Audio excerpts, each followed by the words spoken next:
Je m'appelle Naïm Antunes, je viens de Clermont-Ferrand et j'ai toujours rêvé d'automobile.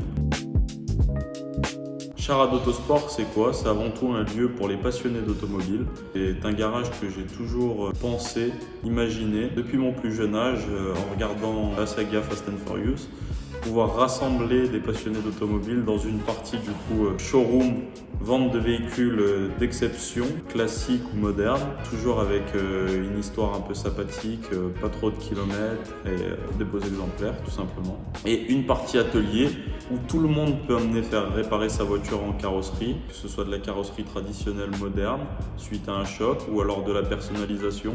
Donc peinture complète, PPF, pose de kit, que ce soit Mansory, Apt, Kevani ou encore Tecart, peu importe le kit, des éléments de carrosserie. On est spécialisé en restauration de véhicules de collection, donc on peut partir d'une épave et restaurer entièrement une voiture, peu importe la marque.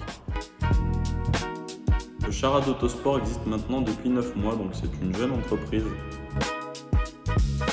Je suis passionné par l'automobile depuis mon plus jeune âge car mon jeune père m'asseyait devant Fast and Furious dès mes 1 an, donc devant la télé, quand il en avait marre que je l'embête. Et puis moi je me suis pris de passion pour cette saga, puis j'ai enchaîné le 2, le 3, etc. Comme je pense pas mal de jeunes de mon âge.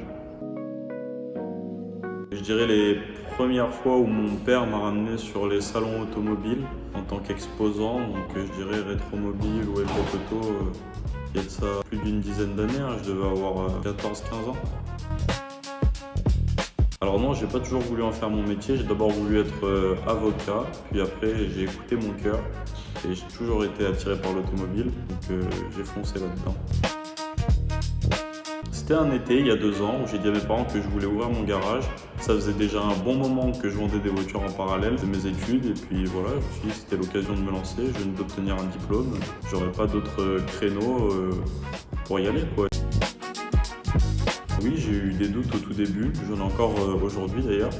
Mais il faut avancer, il faut y croire tout simplement. Voilà, faut s'accrocher. C'est vraiment pas facile d'entreprendre en France. Je pense que beaucoup d'entre vous sont conscients. Et il ne faut pas lâcher. Tous les matins, quand on ouvre la porte du garage, on a le sourire et il faut s'accrocher à ça. Alors j'ai commencé à accompagner, donc j'ai cette chance d'avoir mon père qui est dans le milieu de l'automobile depuis toujours, c'est son métier. Il est tôlier et il a eu beaucoup d'activités dans l'automobile, notamment dans la restauration de véhicules de collection et puis aussi de la vente en parallèle. C'est comme ça que je me suis lancé. Alors pour trouver ce local, il faut savoir que ça m'a pris un peu plus d'1 an et demi. J'en ai visité 2 autres avant celui-ci. 2 autres où on était à 2 doigts de signer, puis ça s'est pas fait, donc voilà. Puis après plusieurs échecs, j'y croyais plus, je vous avoue. J'ai visité ce local et puis il fallait se projeter. Il y avait beaucoup de travaux et voilà. On s'est retroussé les manches et puis on en a fait ce que c'est aujourd'hui. Trouver du financement, auquel cas avoir beaucoup d'économies, puis se retrousser les manches et y aller, quoi. Faut pas avoir peur, faut toucher à tout, essayer d'apprendre le plus de choses possible. Moi je savais pas faire du placo, j'avais aucune notion en plomberie ni en électricité, on apprend plein de choses, quoi. Et malheureusement quand on est jeune, on n'est pas forcément accompagné. Ce qui me rend le plus fier aujourd'hui, c'est d'avoir pu réaliser mon rêve de travailler dans l'automobile et d'avoir mon garage de rêve et de travailler en famille, notamment avec mon papa. Alors travailler de sa passion, oui c'est le rêve, car tous les matins on est heureux de se lever et d'aller au boulot, parce qu'on fait ce qu'on aime et on n'a pas ce truc de ça me saoule d'aller travailler, etc. Vivement que ce soit terminé. Non, on est heureux de faire ce qu'on fait, on est dans le détail, on veut être précis, on veut être le meilleur. En revanche, quand c'est sa société, là ça prend une toute autre tournure parce qu'il faut aussi rentabiliser le sujet, trouver des sous, tenir le bateau à flot, quoi. Et tout ça, c'est beaucoup de stress, beaucoup de pression qu'il faut associer du coup à la passion. Faut pas perdre la tête. Les points négatifs dans mon métier au niveau de la vente auto, c'est qu'on est très dépendant du coup de la conjoncture actuelle, des taxes, des malus, de toutes ces choses-là qui peuvent freiner un petit peu le business de la vente automobile, de l'électrique, toutes ces nouvelles choses qui arrivent ces dernières années. Puis de la conjoncture plus globale du monde, donc que ce soit les guerres, l'inflation, le fait que la plupart des gens ont de moins en moins de pouvoir d'achat, donc ça peut impacter un petit peu le business. Et puis au niveau de la carrosserie, là on est plus sur les assurances, les carrosseries agréées, toutes ces choses-là qui font que quand on crée une activité dans le domaine de la carrosserie, il faut se faire ses clients, il faut se faire un nom. Et en carrosserie aussi, l'inflation des pièces, tout coûte très cher maintenant. Rien qu'une paire de phares avant sur les nouveaux modèles qui sortent de Peugeot ou Renault, on est à quasiment 3000 €. Donc nous on doit avancer les pièces et c'est pas facile. C'est simple, si c'est raté, on recommence jusqu'à que le résultat nous convienne. Et on a le souci du détail, notamment grâce aux restaurations automobiles. Donc c'est des voitures qu'on présente à des concours d'élégance, etc. Donc on a vraiment le souci du détail, peu importe le véhicule, que ce soit une voiture classique, moderne ou une supercar. On accorde toujours le même niveau d'exigence qualité, rendre un véhicule propre à chaque fois au client.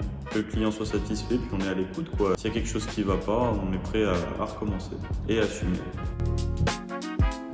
La vente d'une Ferrari 250 GT SWB, Short Wheelbase, pour les connaisseurs. Et pour ceux qui ne connaissent pas, je vous laisse regarder sur internet.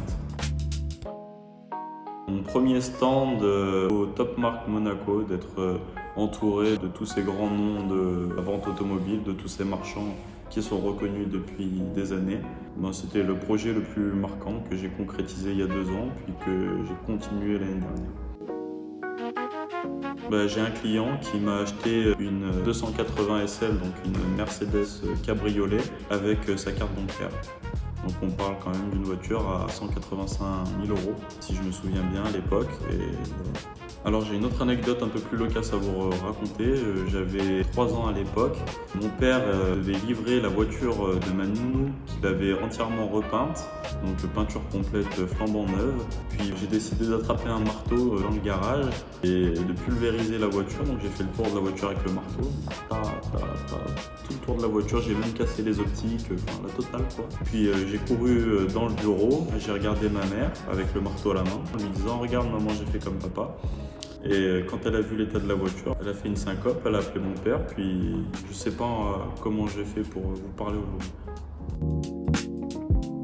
Alors qu'est-ce que j'ai prévu pour la suite de cette chaîne YouTube? La passion auto, vous présenter des véhicules, peut-être aller visiter certaines collections, des collaborations avec d'autres acteurs majeurs de l'automobile, des interviews, rendre la carrosserie plus accessible, du coup des petites vidéos explicatives de comment réparer ça, comment poncer ci, comment peindre un élément, et puis la vie de l'atelier, mon quotidien.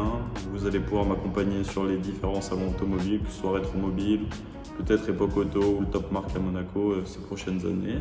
Des projets de restauration automobile, donc en plusieurs étapes. Des vidéos sur les belles autos que j'ai la chance de pouvoir essayer. Puis voilà, ça me paraît plutôt pas mal. Si vous avez des idées, n'hésitez pas à les partager en commentaire. Si vous avez des améliorations en termes de qualité de vidéo, je suis preneur parce que je démarre. Merci d'avoir regardé cette vidéo. N'hésitez pas à vous abonner, à partager, republier, liker, commenter, booster maintenant. À bientôt. Ciao, ciao.